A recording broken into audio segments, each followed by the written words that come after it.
Bem-vindo ao canal Cosme Rimoli, sou jornalista esportivo há 39 anos, trabalhei 23 anos no Jornal da Tarde, estou há 17 na Record. E hoje eu tenho uma alegria imensa, vou começar 2026 simplesmente com o empresário mais importante do jornalismo esportivo da história desse país, Francisco Leal. Kiko, muito obrigado por ter vindo, ter aceito o convite. Eu implorei, rastejei, o Tatá entrou na jogada para ajudar, mas muito obrigado por estar aqui, uma honra. É um prazer, a honra é toda minha, obrigado eu.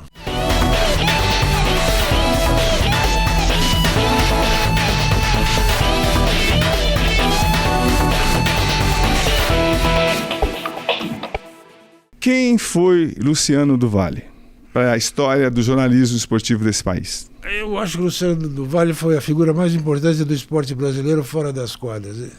O que ele fez pelo esporte, você acompanhou? Não, mas explica para quem não conhece, por favor, Kiko. Quem não conhece, o Luciano... Bom, eu vou pegar com a minha trajetória com o Luciano. Por favor. O Luciano trabalhava na Globo, era narrador da Globo, titular e tal. Principal, né? Principal. E num determinado momento, por algum motivo, e a gente era muito amigo, a gente jogava futebol. Como é que vocês se conheceram?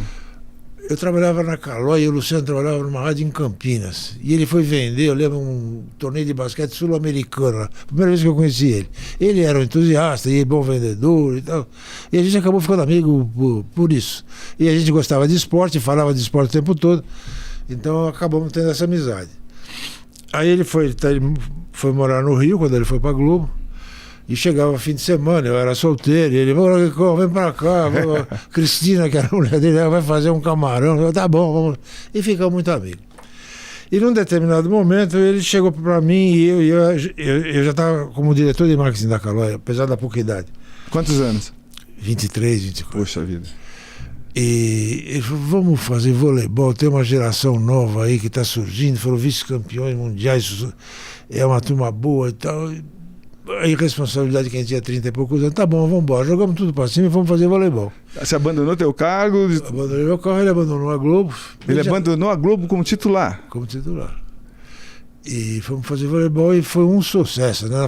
Primeiro fomos várias emissoras, ninguém queria voleibol na época, nem a tia do Montanari, não tinha ninguém nas vezes.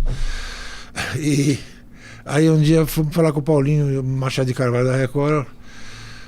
Ele falou, tá bom, eu tenho interesse. Eu falei, então dá uma cota pra gente. Ele falou, não, eu dou duas. Então, fechado, né? Aí saímos vendendo e o Nusman era o presidente na época, um cara competentíssimo e punha a seleção brasileira à disposição. Poxa. E fomos fazendo uma série de eventos e aquilo foi um baita de um sucesso. Os eventos que você disse que é campeonatos ou torneios exemplo, ou o quê? Torneios, campeonatos. A seleção de Cuba veio no Brasil fazer, que era um baita time, né? Fazer uma excursão. Então a gente transmitia os jogos do Brasil com Cuba. O Mundialito que teve no Rio, que foi um sucesso lá no Maracanãzinho, com o saque Jornada das Estrelas do Bernardo. Não, a gente vai detalhar isso. Mas aí o Luciano do Valle, como é que foi? Como é que era a participação dele? Porque você, eu lembro que eu até falei que fiz entrevistas com o Luciano para o Jornal da Tarde, ele falando que, olha, eu tenho a ideia junto com o Kiko que tem essa visão empresarial e eu vou atrás. Era essa a divisão era mesmo? Mais ou menos isso. Quer dizer, para ser bem justo, o Pelé da história era o Luciano, ele que era o craque da história. E eu realmente fazia o... Acontecer, fazia a operação funcionar. Então era mais ou menos essa relação. E o voleibol detonou, foi em frente. E o Luciano tinha a grande vantagem, ele narrava muito, né? Era um grande narrador, então isso facilitava tudo. O negócio do vôlei eu não sei se teria sido o mesmo sucesso se fosse outro cara narrando. Ele pegou e fez os ídolos, e o Xandó, e o Montanari, e o Bernardo, o Renan. Também era um timaço, né? Quantos anos durou essa parceria entre você e o Luciano primeiro? Olha, nós começamos aí e depois fomos para Bandeirantes, né? Ficamos nesse processo na Record um ano e pouco. Depois fomos para Bandeirantes, nós ficamos mais ou menos uns 10 anos. Aí eu acabei saindo. Por quê? Na época a gente foi feita uma mudança de estrutura. A gente cuidava do esporte, aí o Johnny Salles pediu para que eu cuidasse do comercial e o Luciano cuidasse da programação. Eu não me ajeitei em cuidar do comercial por causa de problemas políticos, era uma outra relação. Você não tinha mais aquela autonomia, liberdade? Não tinha mais a vontade de administrar o que estava acontecendo. Então eu acabei pedindo para sair. O Luciano tentou, fica, mas não... Aí acabou a parceria. acabou a parceria formal, sim, acabou sim. Aí eu montei a minha empresa, A Sport Promotion. a Sport Promotion, e ele continuou lá na Bandeirantes. A gente fez coisas juntos, torneios femininos de futebol e tal. Eu sempre procurava ter ele por perto e ele gostava de fazer tudo aquilo. Mas a parceria em si acabou, isso aí estamos falando de 90, alguma coisa ao redor disso. Não, mas e aí foi amizade para toda a vida, né? Isso... Não, amizade para toda a vida. Não, isso sim. Agora então vou começar a destrinchar. Como é que você, com a tua visão empresarial, você saindo, né? Você trabalhava na Caloi, você foi trabalhar com o Luciano. Como é que você viu as federações que não aproveitavam a televisão? Qual é a sua visão? A televisão não aproveitava os esportes ou os esportes não eram organizados para oferecerem para a televisão? Como é que essa foi a grande sacada de vocês? Juntar as duas coisas? É verdade. Você matou a charada. Era por aí mesmo, porque algumas modalidades tinham uma certa aversão. A televisão Por quê? Explica. tira público. Explica sabe? e vamos lá dar nome aos bois. Quem que tinha aversão? O presidente? Eu vou te dar um exemplo. Por favor. O Khaled Khoury, que depois foi o empresário que me levou para o Maguila, tinha um lutador que era o Chiquinho de Jesus. Para mim convencer ele a botar a luta na televisão, porque a Record, com o sucesso do vôlei, eu quero mais coisa. Lógico. Então, a gente sabia que o boxe lá fora era um sucesso e tal. Fomos atrás de fazer isso. Pô, mas aí não vai dar renda, o cara, quer dizer, não tinha um pouco essa percepção. Fazia até sentido para época. Mas o que aconteceu era o seguinte, a televisão não tinha espaço para esporte. Por quê? Porque não fazia parte da grade, da visão, da cultura, não era um produto importante esporte na televisão, à época, né?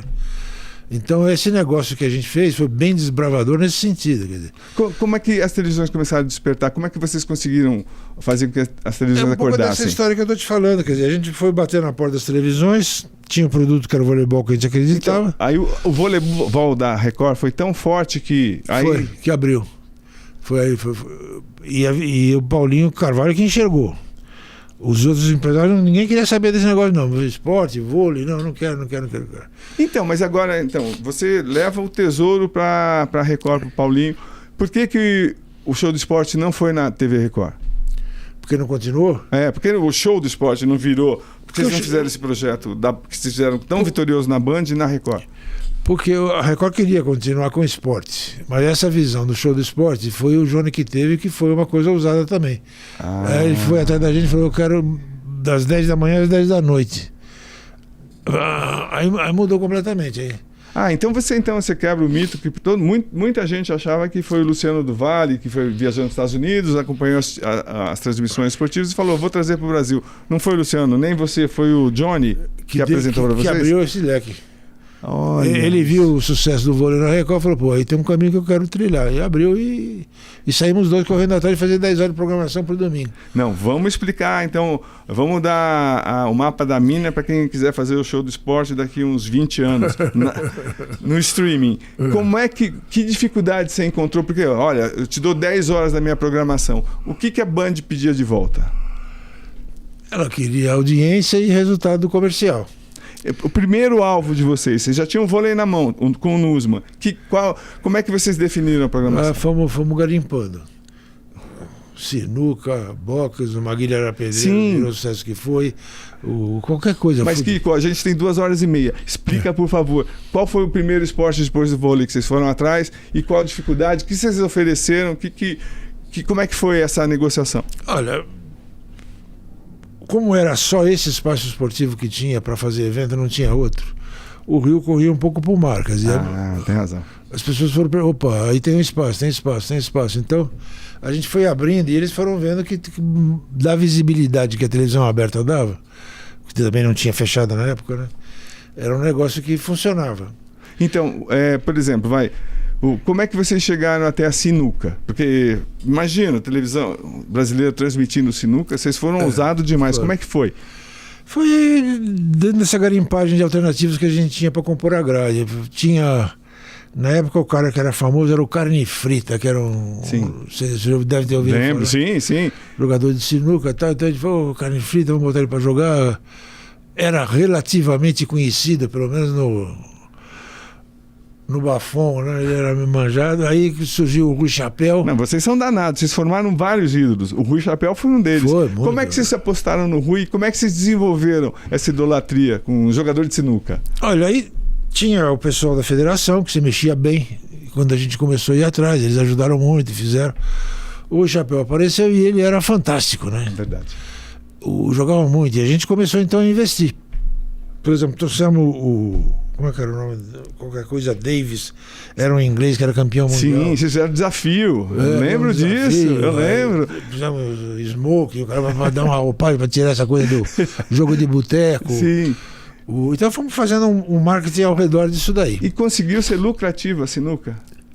Olha, o lucrativo lá na época não era obrigatoriamente o evento em si. Era o composto, essa coisa foi acontecendo, a gente foi vendendo merchandising, anunciantes foram botando comerciais, era o composto da obra. Não quer dizer que o projeto era lucrativo, não. A gente ralava muito. Eu pedi dinheiro emprestado para você, você não saiu milionário do projeto? Não, eu saí sem ter eu fui começar a trabalhar num buffet infantil que a minha mulher tinha, que eu ficava escutando as músicas da Xuxa que ela tocava. Você tá brincando? Eu e o Paulo Roberto numa salinha e fomos começar tudo de novo. Não é possível. Mas vamos chegar lá, vamos chegar lá. Mas então, aí vocês também fizeram, vamos esporte por esporte. A sinuca, você acha que quando é que vocês chegaram? Bom, tiramos o máximo, agora chega. Quando o Rui começou a perder, como é que foi? Não. Tem uma hora que o evento deixa de ter vida própria, audiência, deixa de funcionar, audiência. Mas nós nunca abandonamos a sinuca. Enquanto eu estava lá, por exemplo, não. Até porque ele era um evento antes para você afinar a programação. Sim. Vou fazer 1 hora de sinuca, meia hora de sinuca. Cabia isso para ajustar a programação. E o Rui Chapéu realmente foi um ídolo. Esse negócio do Steve Davis que eu estava te contando, veio aqui e ele deu um baile no cara, né? Sim, eu lembro. Lembra? Então, mas vocês criaram um evento. Não, vocês eram, em termos de marketing, eram sensacionais. Paravam o país. Verdade. Agora, vamos lá. Como é que é a Fórmula Indy? O Tata Muniz veio aqui, disse que ele conversou com o Luciano, com vocês, estavam conversando. Aí o Tata me disse, falou, vocês estão loucos, ficar dando volta no circuito oval, aí vai ter sorte lá longe também, que estrela vocês tiveram também. Aí chega o Emerson Fittipaldi, conta, como é que vocês chegaram até a Fórmula Indy, já que não dava para pegar a Fórmula 1, que era da Globo, né? Globo. Como é que era isso? Então? Não, isso aí foi uma visão do Luciano mesmo, ele ia muito para os Estados Unidos, ele via a Fórmula Indy lá, quando viu que o Emerson estava correndo, ele insistiu, falou, olha, esse negócio vai dar certo, esse negócio vai dar certo. E a gente não tinha por que não. Tinha horário para burro, era um negócio diferente, interessante, com o Emerson correndo, vamos fazer esse treco. A televisão americana gerava, e o que a gente tinha era que convencer o mercado para anunciar nisso, e não era fácil não. Era um mercado conservador, aliás, como é até hoje. Qualquer coisa nova, a pessoa é meio refratária. Mesmo com audiência, Kiko? Depois a gente foi derrubando isso aos poucos. Quando a gente começou, tinha uma máxima que o esporte só tinha 5% da verba do mercado. Quando a gente estava no auge na Bandeirantes, nós tínhamos 70%, 80% do faturamento da casa era do esporte. Então o negócio foi se desenvolvendo aos poucos e eu perdi o fio da meada. Não, da Fórmula Indy. Da Fórmula Indy. Mais interessante? Que histórias mais interessantes você lembra da Fórmula Indy? Por exemplo, o Emerson ganhando e tomando o litro de leite. que loucura! E aí o Brasil inteiro vendo aquilo e aprendendo. Tem alguma história interessante? E como é que era a relação de vocês com o Emerson Fittipaldi? Não, era boa. O negócio começou com o Emerson quando ele estava correndo, resolveu correr de superkart. A gente fazia as provas de kart com o Emerson guiando e tal. E foi uma relação boa. A gente ficava inventando coisa e botando no ar e fazendo. Mas tudo bem, foi ótimo. Tivemos com ele várias vezes lá em Miami, onde ele morava. Mas a gente também não imaginou que ele ainda tivesse pique para ganhar as 500 milhas de Indianápolis. Nossa, foi sensacional. A gente teve muita sorte mesmo. Foi sensacional. E com o Luciano narrando, que era brilhante. Né? Brilhante, então. E em termos de audiência, você lembra quando chegou, por exemplo...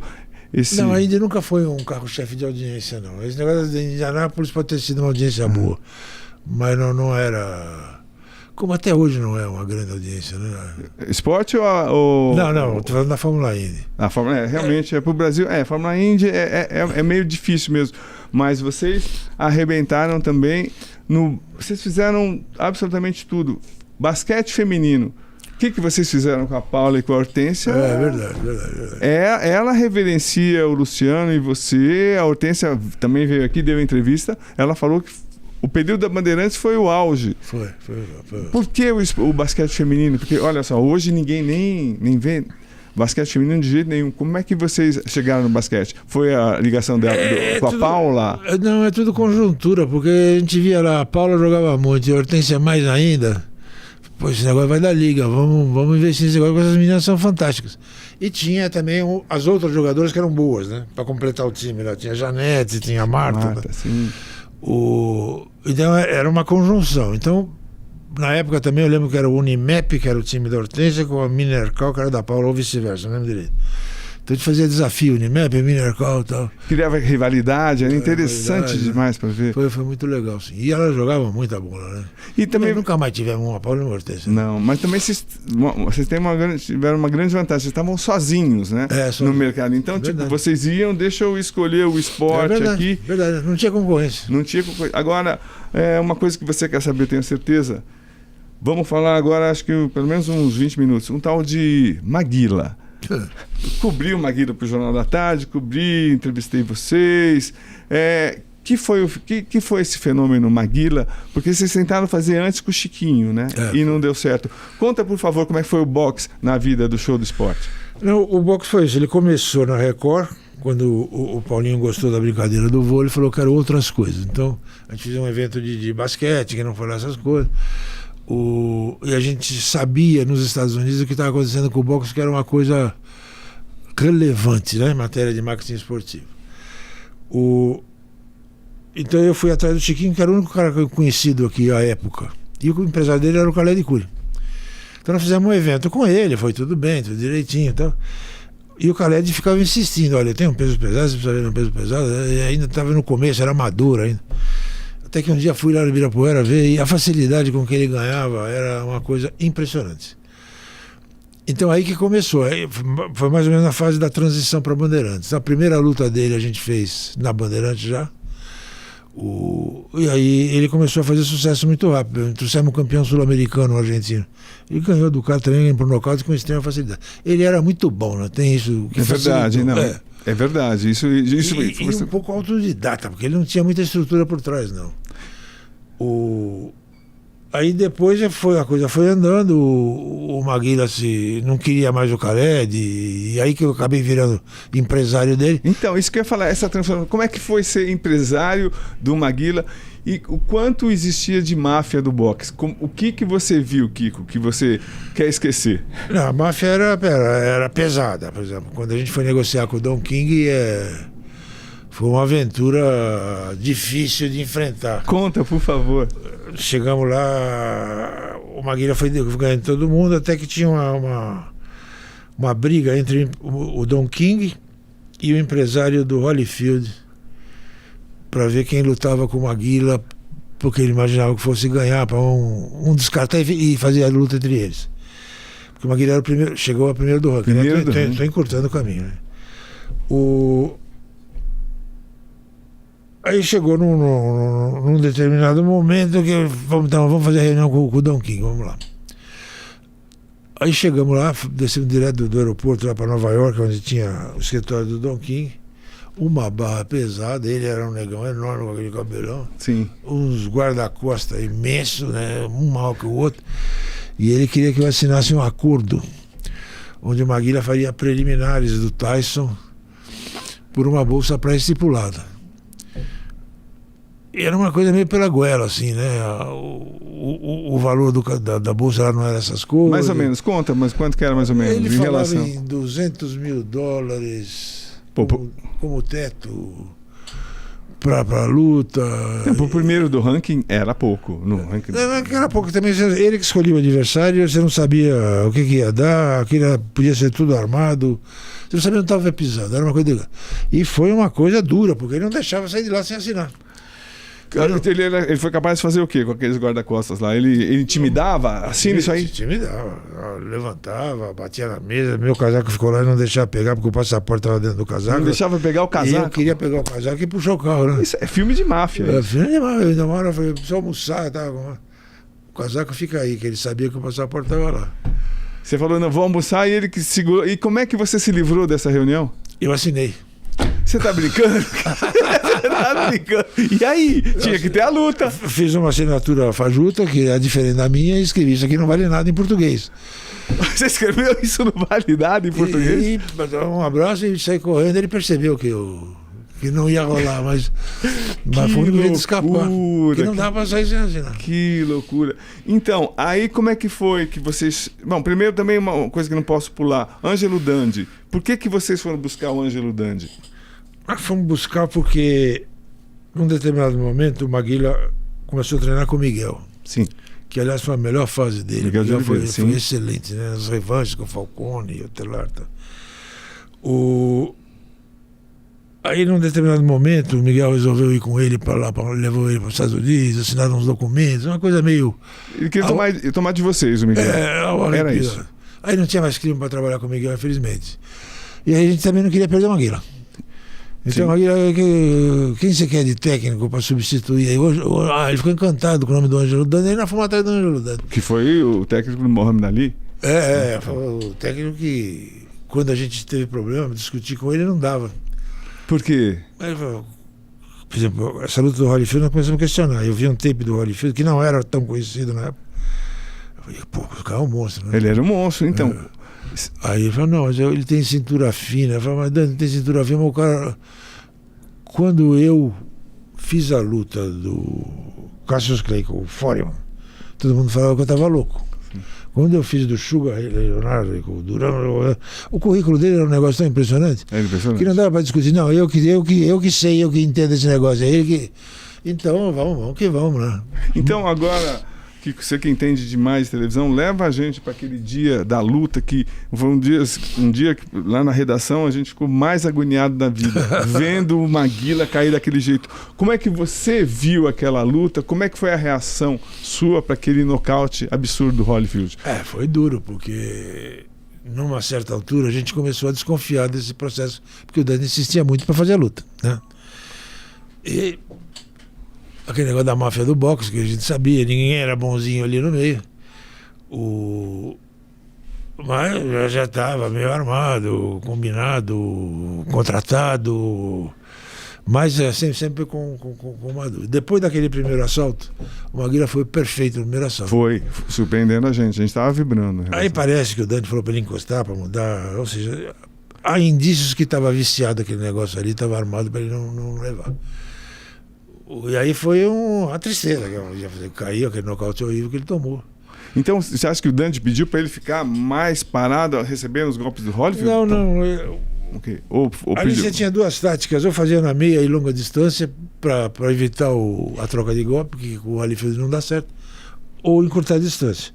O Dante mandou ele encurtar, o que não era, ao nosso ver, o certo, né? Mas o difícil de lidar com o Dani era isso. Ele tinha uma história no boxe que não dava para questionar, né?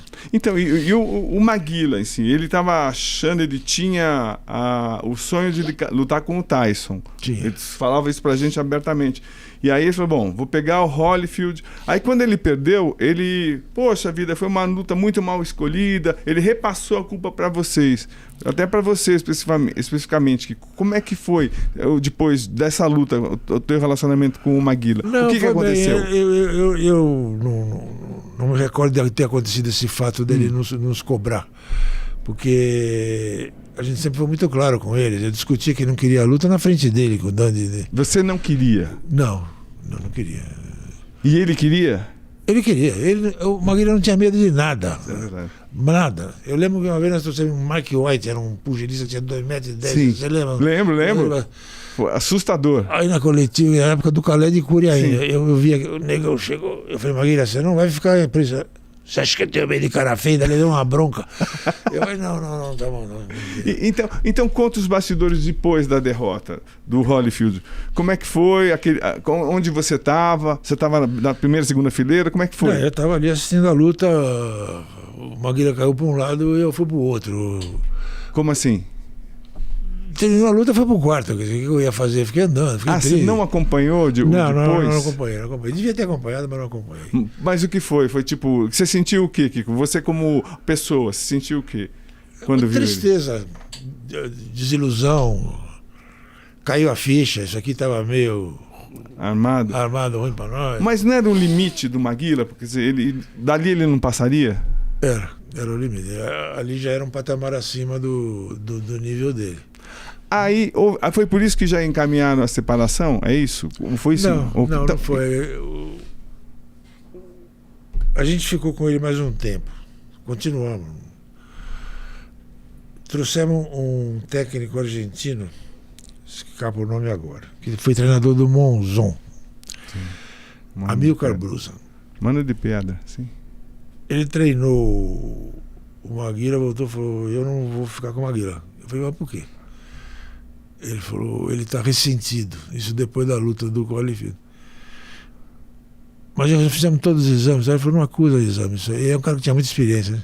Ressentido significa o quê? Exatamente o quê? O lutador que já toma um golpe já ficou abalado, ficou machucado, ficou ressentido, era a expressão que se usava no meio do boxe. Tipo, perdeu a confiança? Não. Ou o quê? Ou ficou, fisicamente ficou abalado? Ficou abalado, Já não tinha mesmo poder de tomar um golpe, Entendo. Já sentia. E a gente foi percebendo isso com lutadores relativamente fracos que a gente deu depois para ele lutar. Tipo o queixo de vidro, que as pessoas falam, que ele teria ou não? Não, o queixo de vidro que falaram um pouco foi quando ele tomou os 2 nocautes do Falcone e do Otelar. O Aguilha queixo de vidro. Depois ele fez na revanche, ele ganhou. Verdade. Se ele tivesse mais resistência, teria sido melhor, mas ele não era queijo de vidro. Então, mas agora eu fico pensando, você com a sua visão e sentindo que o Maguila já estava assim, numa decadência pequena ainda, mas ele tinha nível ainda, mas como é que levou a separação? Separação, a gente tinha uma revista que chama Show do Esporte. Sim. E você conhece jornalista. Sim. A gente misturava um pouco os caras que cuidavam de televisão com o cara que cuidava da revista. E o diretor da época era diretor do programa, a gente estava discutindo, precisamos parar com o negócio do Maguila, ele está nesse sentido. Mas precisava achar um gancho. O que nós vamos oferecer para ele? Para de lutar. E era a vida dele, ele ganhava o pão dele ali. E o cara ouviu e botou na revista e saiu que a gente ia parar com a carreira do Maguila. Ele ficou possesso. Nossa. O que pra gente foi a saída, porque nós estávamos sem saber como é que nós vamos fazer para achar uma saída para o Maguila. Parar, ele não queria saber de parar. Tanto que continuou lutando um tempão, que foi uma pena mesmo. Mas aquela luta com o Holyfield foi ali o marco que acabou com a... E como é que vocês tinham uma relação assim, até quase paternal com ele? Como é que foi a conversa? Olha, acabou. Não foi por causa disso, como ele viu no... Então, mas como... Na revista ele mandou um recado. Não teve conversa entre vocês? Não teve conversa, foi um bafafá danado. Poxa, nessa caminhada do Maguila no boxe, ele conseguiu ganhar um bom dinheiro? Conseguiu ganhar. As bolsas dele eram boas. E ele fazia questão de botar em contato que a gente tinha que fazer a luta dele a cada 60 dias no máximo. Nossa, porque ele realmente lutava demais, né? Eu não sei se era... Era o que vocês queriam. Dava o tempo certo para ele. Preparava, trazia spa, dava tudo que podia dar como infra para eles, a gente... E que com a bolsa dele com o Holyfield, foi quanto? Foi sujeito a escapar da realidade, mas era qualquer coisa com $400 mil. Poxa, é uma super bolsa, assim. E agora você como quase, né, tipo, com essa ligação que você tinha com ele, quase paternal mesmo, como é que você viu o restante da carreira dele? Eu assisti o documentário, que eu vi o seu depoimento. Ele virou um saco de pancada Mas você atribui a quem? A mulher dele, a ele mesmo? Ele mesmo. Ele era cabeçador, ele não queria saber dessa conversa. Queria deixar o Maguila bravo e falar que ele tinha que parar de lutar. Ele ficava possesso. Então não tinha nem a mulher ia domá-lo, nem ninguém. Ele era... Acho eu, por causa desse negócio da origem dele. Ele era um cara que veio muito pobre, o jeito de eu ganhar dinheiro era lutando. Ninguém vai me fazer parar de lutar. A frase dele, lapidar, era morro louco, mas não morro pobre. Eu quero ter o que comer. Não era tanto assim, mas a cabeça dele era essa. E quanto tinha de personagem que ele mesmo criava nas entrevistas com aquelas frases engraçadas, e quanto tinha... Quem era o homem por trás do Maguila? Ele era daquele jeitão mesmo, ele era super autêntico, o que ele falava, o que ele pensava. Ele não fazia o marketing dele, não. Ele era assim mesmo, ele era espontâneo. Em alguns momentos se tornou difícil, porque ele virou um sucesso, não podia andar na rua, não sei o que lá. Ele virou um pouco estrela, mas super compreensível. Super compreensível. E qual a história melhor que você tem para contar dele? Pode ser a mais divertida ou a mais surpreendente, que só você sabe, Kiko. Tem tanta história, rapaz, foram anos. Então conta alguma só. Tem uma do anel. Qual que é? Conta, por favor. Essa luta que eu te falei, acho que era com o Michael White em Londrina. Né? Tinham dado um anel bonito para ele e tal. E aí era estádio lotado, televisão para entrar no ar. Foram lá no vestiário e roubaram o anel dele. Nossa. Aí ele falou, não luto. Se não apareceu o meu anel, eu não luto. Sério? E eu nem tava lá. Quem quebrou esse cara foi o Luciano. Foram avisar o Luciano Maguila, disse que não vai lutar lá. Bom, aí foi um desespero, tanto que o Luciano falou, eu compro um anel igualzinho pra você. Ele falou, tá bom, então eu luto. Salvou, porque se ele fala, não luta, ele não lutava mesmo, e aí ia ser um perereco lá. Mas saiu tudo. Maluquice. Agora, se eu quiser fazer um lutador realmente chegar no alto, sei lá, no conselho ou na associação, então como é que eu faço? Eu pego alguns lutadores, porque vocês calcularam, vamos pegar uns lutadores fracos para subir até chegar. É um trabalho difícil, porque quando a gente abriu espaço para o Maguila, nós abrimos para um monte de gente. A gente fazia programa de boxe, às vezes fazia mesmo no estúdio, até porque eu sempre gostei muito de boxe, né? Demos chance para muita gente, alguns tinham algum potencial, alguns chegaram relativamente longe, como foi o caso do Tomás da Cruz também, foi um dos primeiros do ranking. Lembro bem. Mas o boxe tinha aquilo, o cara aparecia um pouco, o empresário queria fazer um dinheirinho e botava ele para lutar logo com o campeão. Ah, entendi. E nem sempre estava preparado para isso. Mas não é fácil não, isso aí é agulha no parelho. Que nem você falou da Paula e da Hortência. Como é que vai para fazer o Paulo e a Hortência aí? Eu não sei. Não, você tem... Com toda a vivência do marketing explosivo que eu tenho a menor ideia do que faz uma Paula e Hortência. E no caso do boxe, eu sei um pouco, você precisa fazer uma estrutura, abrir espaço, porque hoje aqui não tem programa de boxe, acabou o boxe, né? Não tem. Porque se dependesse de você, o Maguila tinha parado logo depois daquela luta do Holyfield ou quando o argentino falou que estava ressentido? Eu, por mim, não tinha feito a luta, mas já que tendo feito a luta, quando a argentino falou que estava ressentido, eu falei, aí não adianta botar o cara no sacrifício. E nunca mais vocês falaram? Depois vocês se separaram? Não, a gente se cruzou algumas vezes. Como é que foi o reencontro? Sempre cordial, abraça. Não, porque sempre, por exemplo, conversando com o Tatá, com o Fernandinho e tal, sempre diz que você é super organizado e tal, mas tem um coração gigante e tal. Então eu imagino que deve ter sido também. Também foi difícil. Triste. Mas a gente se deu muito bem com ele, com a Irani, não tinha problema nenhum de relacionamento. O que eu fiquei aflito é um negócio que eu já contei também. Uma vez estava em Punta del Este e o Maguila ia lutar lá e eu fui ver. E era um carinha fraco, desses que a gente trouxesse aqui, ele dava um tapa, o cara caía. Trouxeram um morto e o cara ganhava do Maguila, o Maguila sem reflexo e o cara batia. Eu saí no meio da luta, né? Não aguentou ver? Não aguentei ver. Depois eu cruzei com ele, abracei e vi que ele não ia parar de lutar. Ele falou, eu vou fazer com ele mesmo que ele fez comigo, eu vou quebrar a cara dele e tal. Não foi uma pena. A última luta dele foi com o cabeleireiro. Daí foi. E perdeu, foi triste. Foi triste. Mas, e por que o boxe brasileiro não aproveitou o Maguila? Olha, fazer boxe é difícil. Para criar outros Maguilas.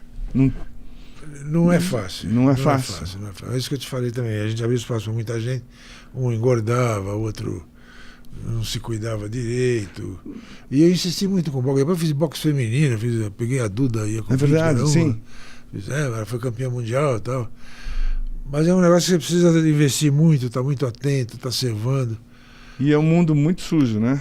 E depois que eu saí da Bandeirantes, você não tendo mais o veículo na mão, aí muda tudo, né?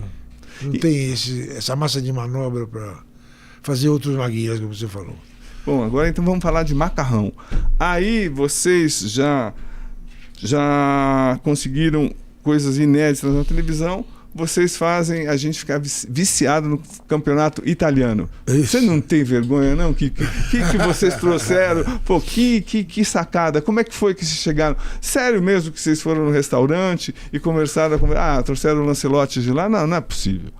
Conta. Não, eu para falar a verdade, não lembro o detalhe da história. Eu lembro que o campeonato italiano tinha o Maradona, que era a grande atração. Não, mas como chegou na mão de vocês? Como é que vocês sacaram o italiano? É aquilo que eu te falei, o Rio corre pro mar. Vamos comprar o italiano, Você vai atrás do italiano e compra o italiano, porque não tinha... Concorrência? Tinha concorrência, não tinha briga pelo italiano, né?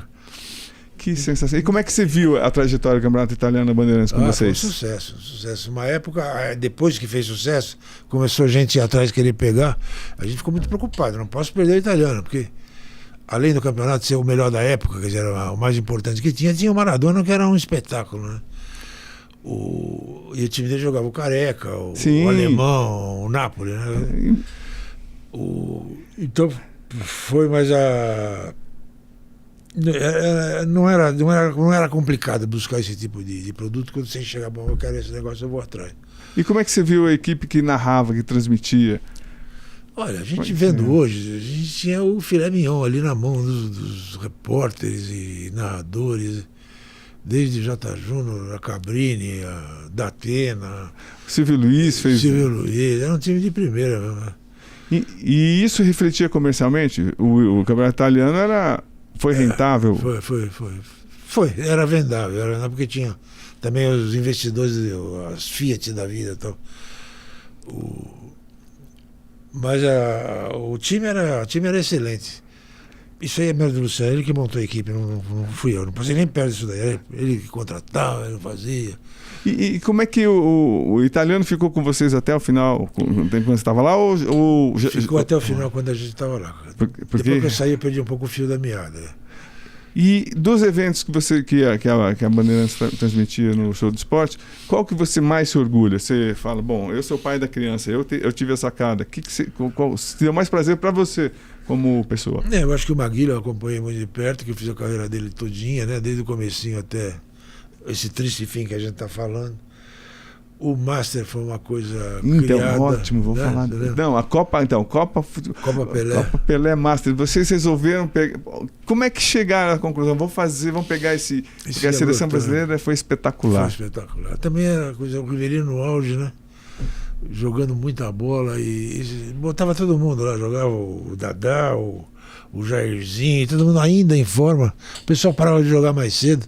Eu lembro que o limite mínimo de idade que a gente estabeleceu era 32 anos. Nossa, aos 32 anos o cara tá quase um juvenil aí.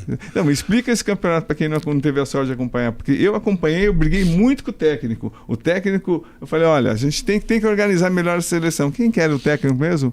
O Luciano do Vale. Isso aí é demais. Ele não abria a mão. Não abria a mão, não. Sou eu organizo. Não, e sério, preleção e tal. Como é que foi que você... Não, vamos fazer esse campeonato de Master com os jogadores mais famosos que a gente conseguiu. O processo de criação nem sempre eu lembro de detalhes, mas era uma visão seguinte: vamos fazer uma Copa Pelé trazendo as seleções que já foram campeões mundiais. Era um critério de seleção. Então saímos correndo atrás de todo mundo, quer dizer, da Itália, da Inglaterra, Argentina. Pô, estádio cheio, lotado. Deu certo demais. Deu certo demais. A seleção brasileira era maravilhosa, né? Poxa, foram belos espetáculos. Então, algum dessas estrelas de fora, alguma delas deu trabalho para vocês? Não. Eram super profissionais. Eu lembro de uma história curiosa que era... Começamos fazendo jogo no Canindé e na Vila. Estou falando isso da época lá de trás que a gente fazia isso. Então o banheiro, a gente tinha que ver, arrumar chuveiro, papel higiênico, tinha que fazer tudo isso. E dar um tapa geral, porque vinha o Beckenbauer, era executivo da Adidas. Sim. A seleção da Alemanha era tudo executivo. Aí numa dessas Copas nós resolvemos fazer em Miami. No Joe Robbins Stadium, um estádio moderno. Tinha lá. Aí quem cuidava desses detalhes era o Maraco, que era um rapaz que trabalhava com a gente. Ele ia com o checklist dele lá, chuveiro. A hora que entramos no estádio, a sala de aquecimento era um negócio fantástico, tudo de primeira. O negócio de televisão tinha lugar para cabear, que a gente tinha que passar fio, não sei aonde. Então era outra realidade, era um choque de realidade que nós tivemos. Uau. Mas e quais as estrelas? Relembra, por favor, as estrelas que disputaram essa Copa Master? Você fala do Brasil? Do Brasil e de fora. Vocês conseguiram, foi uma façanha. Do Brasil era o que tinha de filé mignon, era o Carpegiani e o Rivelino no meio campo, o Dadá, o Cafuringa, todo mundo que estava disponível aí jogar. Teve gente que foi jogar e depois voltou pro profissional. Olha. Foi o caso do Cláudio Adão. É verdade, tem razão. O Cláudio Adão jogou, arrebentou e o Corinthians chamou ele de volta e ele voltou a jogar. E de fora? De fora veio a nata. O time da Alemanha, que tinha sido campeão mundial, Beckenbauer, Overath, todo mundo que você possa imaginar. A Itália, lembra? A Itália também veio o Paulo Rossi. É verdade, que a gente pegou no pé do Paulo Rossi o tempo todo. Tinha um cara do táxi que queria bater nele. Você já parou para pensar quanta coisa você viveu? Que loucura, que loucura. Então, agora, uma coisa que me preocupa como jornalista, assim, por exemplo, o Elia Júnior e a Simone Melo, eles ficaram super marcados mesmo pelo Show do Esporte, né? Como é que foi essa aceitação? Porque não é fácil ficar 10 horas no ar apresentando. Como é que era? Como é que vocês chegaram neles e o que vocês pediam para eles? O Elia Júnior já estava na Bandeirantes quando a gente chegou. O que aconteceu é o seguinte, que nem você falou, a gente tinha 10 horas e negócio de evento ao vivo dá muito buraco. Uhum. Segurar buraco não é fácil. E o Elia fazia isso muito bem. Às vezes a gente tinha essa preocupação, nós estamos dando excesso de exposição com o cara.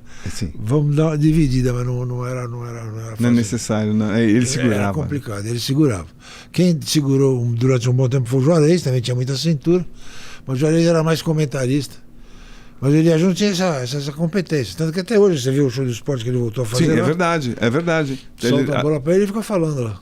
Agora, então, quem acompanha de longe imagina que foi um sucesso de audiência, ou revolucionou mesmo o esporte nesse país, mas também, pelo menos eu acreditava que tinha dado muito dinheiro para a Band, muito dinheiro para vocês que organizaram isso, você e o Luciano, vocês iam comprar o Piauí com o dinheiro que vocês ganharam. Por que não? Porque era um processo novo, caro, difícil de viabilizar e que o mercado reagia aos poucos.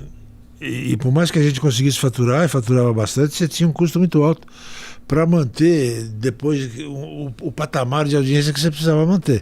Então você tinha que pagar o cachê do Maguila, tinha que comprar a luta do Tyson, não sei, porque aí começa a ter concorrência, né? A Globo queria comprar o Tyson também, você tinha que cobrir.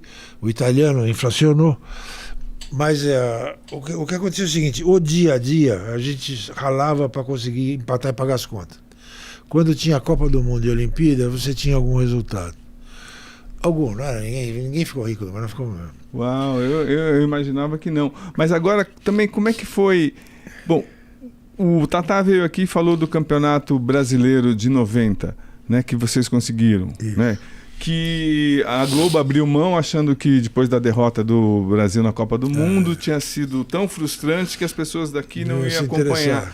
Então, que presente dos céus foi esse para vocês? Como é que vocês... vamos pegar. Como é que foi essa sacada de vocês? Aí começou um trabalho firme em cima. Na época, quem opinava muito nisso era o Clube dos 13. Sim. Mas passava também pela CBF, mas os clubes é que determinavam. Então era reunião, eles queriam uma coisa que a gente não podia dar, houve uma negociação intensa. Não, então, e o senhor foi o responsável? Eu que negociava. Então, como é que o senhor conseguiu seduzir? Falou, não, vocês vêm para cá então, para a Band. Porque a Globo não tinha esse apetite todo com o produto, porque senão na base do dinheiro eles levavam, se fosse quem dá mais eles levavam. Eles não tinham esse apetite. Então a gente fez uma tratativa lá, eu falei, se eu tiver jogo eu passo para vocês e tal. Depois no fim os clubes não quiseram. Não, Kiko, explica que agora já passou, que tratativa você tentou com a Globo e não deu certo. Explica e como é que ficou, porque a Band, além de tudo, pegou o campeonato que o Corinthians já foi campeão, o primeiro campeonato que o Corinthians venceu, explodiram de audiência. Então, mas a negociação, como é que é? Porque que a gente sabe que é muito difícil muito difícil lidar com um dirigente de futebol. Como é que, porque um quer uma coisa, outro quer outra, né? Como é que você conseguiu? Tinha uma cúpula do Clube dos 13. Na época, o presidente do Clube dos 13 era o Faquina. Faquina, sim, do Palmeiras. Do Palmeiras. Que não era um cara difícil, era um cara correto, legal, tal, dando sorte também. E depois tinha as figuras que rodavam, giravam ao redor e que mandavam muito, tipo Eurico Miranda. Eurico Miranda mandava um bocado naquela... Sim. E a gente aprendeu a lidar com eles, como é que faz, como é que não faz. Como é que lidava com o Eurico, por exemplo? Era difícil. Qual que era a sua tática? Agora me conta que já passou. Como é que era? Não tinha muita estratégia, não. Era no vamos que vamos e ele dava a mão na mesa. Então, porque se abaixasse a cabeça com ele... tava roubado. Então, eu sei também que você é duro de reunião. Tinha que peitar. Não era fácil. Eu digo que toda reunião ele arrumava uma confusão. Toda, sempre. A gente, uma época, não sei se era por conta do Brasileiro, outros eventos que a gente fez, ele adorava brigar com o cara do Flamengo de plantão que tivesse lá. Então começava a reunião, ele pá, ia pra cima. Aí tinha que esperar a reunião passar, acalmar e tal. Era um exercício de paciência que precisava ter. Mas foi a negociação dentro da característica que tinha que ser. Cada um tinha o seu jeito e tal, mas a gente se deu bem lá. Foi. Então, digamos assim, a Globo abriu mão, mas não abriu. Por exemplo, a Globo ofereceu, digamos, até 5 e vocês chegaram a 6 e tomaram e tudo bem? Não, a ideia nossa era fazer em conjunto com a Globo. Mas vocês iam perder se tivesse transmissão simultânea, não? Mas fazer em conjunto, mas não tinha aquela regra, tem que fazer o mesmo jogo. Ah, tá. Porque isso aí depois que a Globo inventou. Então, era assim, aí a Globo, numa certa altura, abriu mão, não tinha muito interesse. Depois, com o sucesso, aí eles quiseram retomar. Aí não era tão mais fácil porque os clubes não queriam. E, repito, eles não tinham muito apetite atrás disso, não. O esporte não era, na época, o que é hoje. O cacuete deles, assim, como grade, o Boni não era apaixonado por isso. Tivemos reunião com o Boni, que reclamou, como é que vocês fazem isso, deixa a gente fora. Tá. Eu fiz de tudo para compatibilizar. Mas tinha que administrar eles e os clubes que não queriam mais, ou queriam mais dinheiro para a Globo entrar. O que dava se eles tivessem vontade para caber no sapato dele, porque não era nada. Não quiser. Mas e como é que foi essa trajetória de 90? O Corinthians indo bem, ganhando, a audiência maior. E como é que, então, bom, aí de repente a Bandeirantes vai ficar com o futebol para sempre. Como é que aconteceu que a Bandeirantes ter que de novo ceder para a Globo? Porque a Globo sempre com poder financeiro maior, é isso? Eu acho que essa fase foi a fase de transição que a gente acabou saindo lá. Ah, entendi. Como é que eles fizeram, eu não sei. Mas a gente brigava muito para manter. Acho que nós fizemos falta lá naquele dia a dia, porque a gente tinha uma visão. A Bandeirantes ficou com vários contratos. Qual era a leitura que a gente tinha? Enquanto tivesse os contratos, tudo bem. Se eles não se organizarem para o futuro, vai desandar. E não era fácil se organizar, não. É que a gente começou aquilo lá desde o começo, desde que não era nada, né? Mas é uma boa pergunta. Por que a Bandeirantes perdeu o futebol e não passou a mão? Era a grande hora, né, para ficar com o futebol. Agora, como é que a sua visão empresarial, você vê hoje o monopólio da Globo sendo pulverizado com streaming, com as outras TVs? Por que você acha que a Globo perdeu o monopólio? É a pressão financeira? O que você acha? Eu acho que fica caro demais, né? A Globo chegou a ter essa visão de não deixar nada para ninguém. E acho que uma certa dor fica cara e não faz sentido, não tem necessidade. Era para ter um bom jogo, ter tudo, mas deixar um espaço. Porque na época ela queria um monopólio tal que ninguém podia botar a cabecinha de fora. Hoje pensam diferente e melhor. Acho que ela perdeu essa visão porque ela abriu mão de ter esse conceito de que é tudo comigo e ninguém mais pode ter, né? E havia mesmo um auxílio governamental, até na época um pouco resquício da ditadura, que a Globo tinha privilégio ou não? Não. Na negociação, não? Não. Isso era tudo caixa deles mesmo, não tinha dinheiro de governo, não tinha... Não, perfeito, porque existia uma visão... Não tinha mesmo. E eu acompanhei muito de perto, isso aí eu posso te afiançar que não tinha. O que tinha é que era um custo alto, mas eles faturavam a Globo no auge... Sim. Era o mercado inteiro na mão deles, né? E por que, por exemplo, a seleção brasileira sempre foi um produto da Globo? Porque como é que as outras emissoras e vocês também no auge não conseguiam tirar a seleção brasileira da Globo? Nós andamos tirando. Conta então, por favor. Conta. A gente fazia jogos da seleção. A origem disso daí, eu ainda estava na Record, quando tinha uma máxima seguinte, tinha a OTI, que era a entidade que congregava Copa do Mundo e Olimpíada. Eles vendiam Olimpíada e você, para ter a Copa do Mundo, precisava comprar a Olimpíada. E a Record, que era a única que na época tinha algum fôlego, a Olimpíada era um produto que eles não tinham o menor, zero, assim, de graça eles não queriam. Depois eles dão um jeito de ficar com a Copa. Com a Copa. E não conseguiram dar esse jeito, que aí a Globo montou em cima e ficou. E aí começou um pouco desse monopólio. Mas a gente foi furando ao longo do tempo. Porque a gente ia na CBF, ia nos clubes, tinha um trabalho cotidiano que era intenso. Então a gente fez muita coisa de seleção também. Mas o que mais importante a Band fez quando vocês estavam lá de seleção brasileira, que você lembra? Por favor, Kiko. Nós fizemos Copa do Mundo. Mas junto com a Globo. Mas fizeram alguma coisa exclusiva? Band, não? Devemos ter feito. Não, porque era difícil. Foi tanta coisa que... Sim. Com certeza fizemos jogos de seleção amistosos, qualquer coisa assim. Eu lembro, fizemos aquele jogo do Pelé que jogou com a seleção lá na Itália. Sim, verdade. Tá, tem razão, tá. A gente estava sempre furungando na área e pegava sempre alguma coisa. E por que você não foi para Globo? Eu nunca se interessaram. Eu nunca recebi nenhum convite da Globo. Você tem você e Marcelo Campos juntos, nossa senhora, que vocês vão barbarizar. Mas agora em termos de ter o domínio do mercado. Porque assim, também o Brasil, na sua época, no auge, até hoje, não, você continua sendo um super executivo, mas eu digo, eram poucos executivos, né? Poucas pessoas que se... do meio, né? Somente no esporte que não tinha tanto mercado assim, era pouca gente mesmo. Mas, quem que era o seu rival, o concorrente? Era o Marcelo mesmo? Quem que era? Não, essa fase que a maioria que a gente está falando é antes do Marcelo. É antes do Marcelo, tem razão. O diretor da época era o Ciro José. Ciro José, tá certo, você tem razão. Depois foi o Leonardo Griner. E como é que era a relação entre vocês?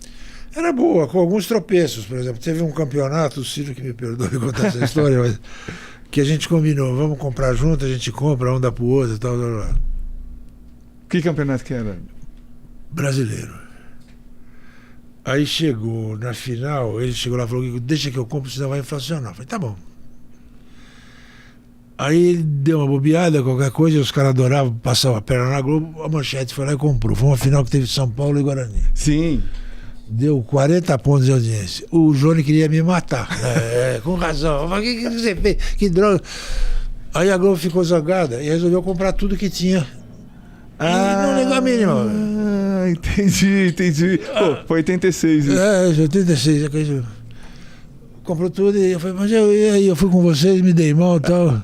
E pra explicar, que eu fiz o campeonato inteiro, chegando na final, mas já ele comprou. Nossa, que loucura. Mas essas coisas eram relativamente comuns no dia a dia dessa relação. Hoje, você olhando, você acha que era um pouco até tipo amador, assim? Porque hoje, cada centímetro é vendido, cada coisa Era uma realidade totalmente diferente, né? Não é que era obrigatoriamente amadora, não, porque foi um processo profissional, movimentar um dinheiro importante.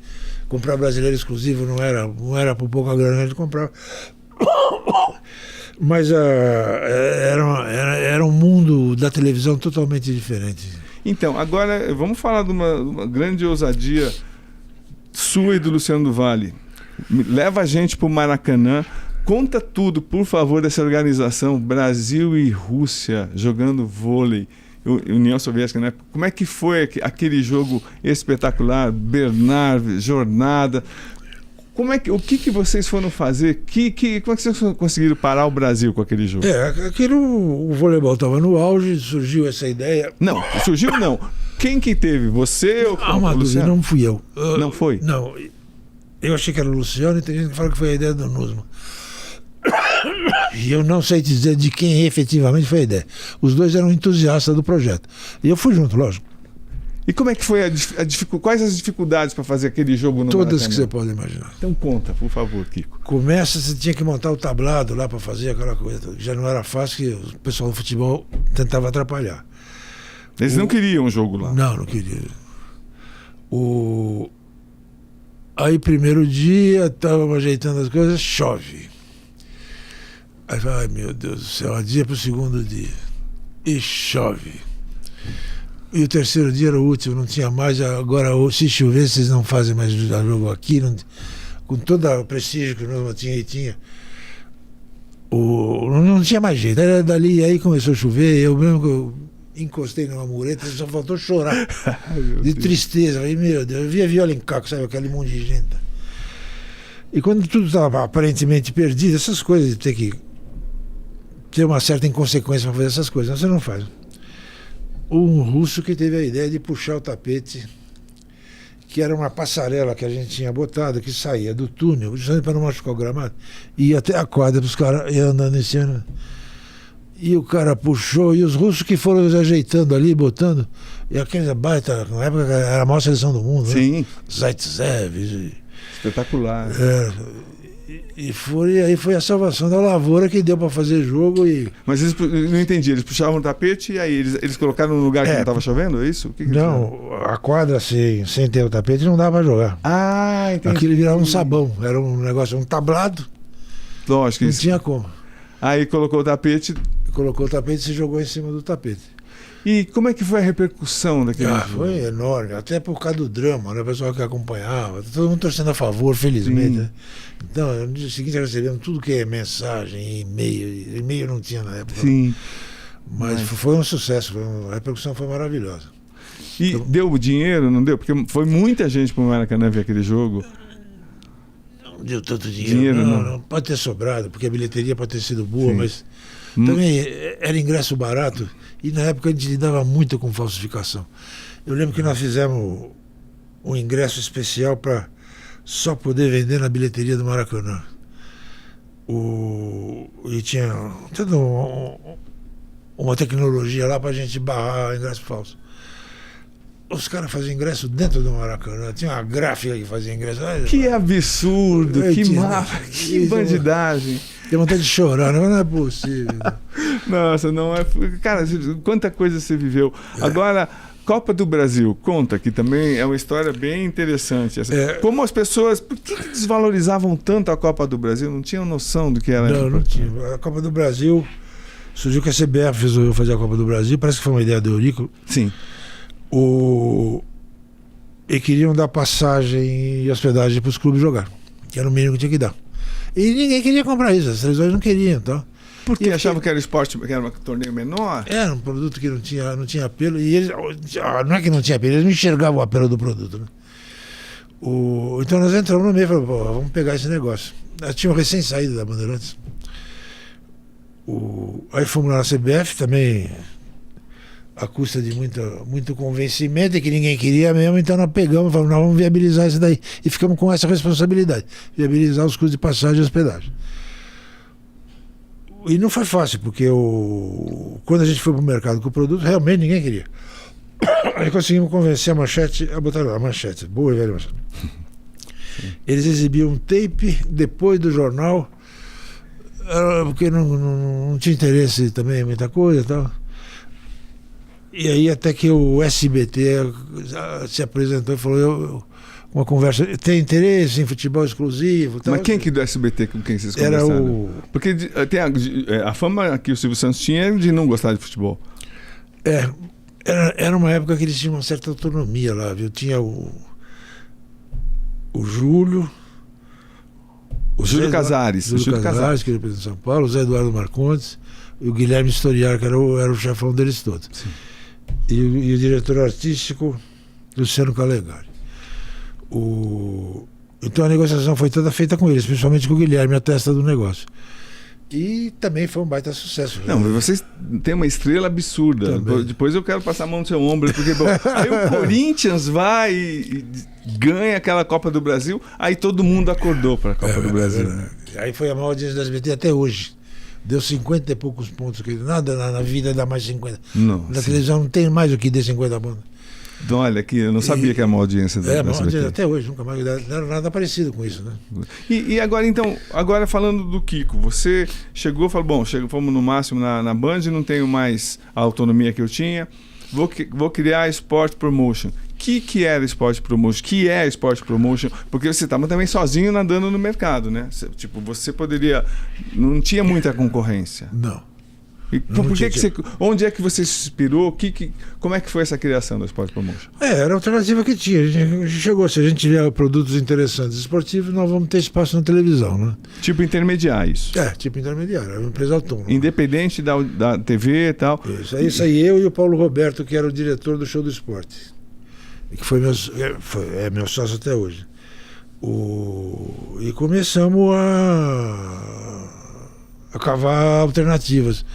Minha mulher tinha um buffet infantil, todo mundo pensa que eu saí rico da bandeira, nós saímos sem nada, não tinha cadeira, não tinha mola, arrumou uma salinha pra gente e nós começamos vamos fazer aquilo. Na época, o primeiro evento que nós fizemos foi um Mundial de Basquete Feminino de Clubes. que a gente acabou fazendo em sociedade com o Zé Vitor Oliva, que na época era marido do Hortêncio. Olha que loucura. Loucura, e como é que foi esse campeonato? Foi bem. Fizemos com a própria Bandeirantes. Tinha lá, fizemos uma banda do Guedes, demos uma marqueteada, que a gente tinha algum treino para fazer isso. E foi bem. Não é que foi um estrondo assim. E como é que foi foi a caminhada da Sports Promotion? Depois, o grande salto foi isso que a gente acabou de falar: pegar a Copa do Brasil e ir para o SBT. Aí, como eles também gostaram da brincadeira, na esteira nós fizemos Rio-São Paulo. Poxa, foi muito bem. Fizemos um torneio que chama Copa dos Campeões Mundiais, que era São Paulo, Flamengo, Grêmio e Santos. Também foi bem. E aí ficamos um tempo lá fazendo esses eventos com ele. Até que a Globo resolveu entrar na parada. E aí complica. E foi lá, foi feita uma negociação. Mas a Globo sabia amarrar bem quando ela queria. Tem que fazer o mesmo jogo que eu pago um pouco mais. Sei que o SBT deu uma desanimada em relação a isso, deu uma murchada na bola. E a gente depois começou a trabalhar com a Globo. Aí começamos a assessorar a Globo praticamente. A Globo nunca te convidou. Na realidade, eu trabalhei um bom tempo com a Globo, pensando bem, né?